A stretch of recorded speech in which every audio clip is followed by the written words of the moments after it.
Hello सुवर्णमयी, हे खरं आहे ना की आपण आपल्या घराचा आधारस्तंभ असतो.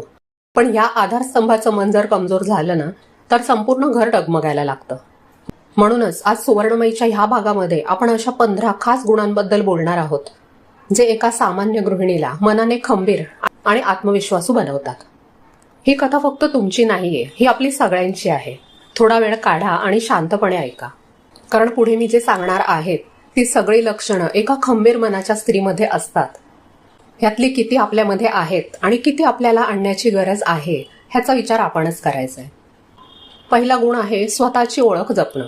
आपण जेव्हा लग्न करून घरात येतो तेव्हा आपलं नाव, आडनाव, आपली आवड, आपलं स्वप्न हे सगळं कुठेतरी हरवून जातं. आपण फक्त कोणाची तरी बायको, आई किंवा सून म्हणून राहतो. पण मनाची ताकद जपणारी गृहिणी असते ना, ती सगळ्यात आधी स्वतःला ती कोण आहे ह्याची आठवण नेहमी करून देत असते. ती तिचं नाव विसरत नाही, तिचे छंद मरून देत नाही.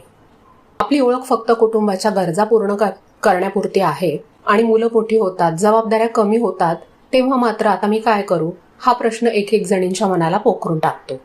आपण अगदी रिकाम्या मनाने घरात वावरायला लागतो. पण खंबीर मनाच्या स्त्रीला हा प्रॉब्लेम कधीच येत नाही, कारण तिने स्वतःची ओळख कधीही विसरलेली नसते. दुसरी गोष्ट, ती स्वतःच्या कामाची किंमत ओळखते. गृहिणीचं काम म्हणजे पैसा नसतो, त्यातून ती पैसा मिळवत नाही, पण ते लाख मोलाचं असतं हे नक्की. स्वयंपाक, स्वच्छता, मुलांचा अभ्यास, वेळेचं नियोजन हे सगळं मॅनेजमेंट आहे जे आपण फ्री करत असतो. मनाने खंबीर असलेली स्त्री आपल्या ह्या कामाला हलकं मानत नाही.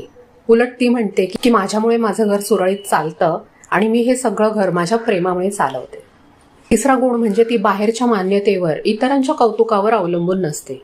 तुम्ही किती जरी काम चांगलं केलं तरी त्याची प्रशंसा होईलच असं नाही. कधी कधी सासूबाईंची तक्रार, नवऱ्याची नाराजी किंवा मुलांचं दुर्लक्ष हे सगळं आपल्या मेहनतीवर पाणी फिरवल्यासारखं वाटतं. पण खंबीर मनाची गृहिणी लोकांनी काय बोललं ह्याचा विचार करत नाही. ती स्वतःच्या समाधानासाठी काम करते. मी केलं कारण मला चांगलं वाटलं, ही भावना सगळ्यात महत्वाची असते. चौथा गुण आहे, तिच्या बाउंड्रीज क्लिअर असतात.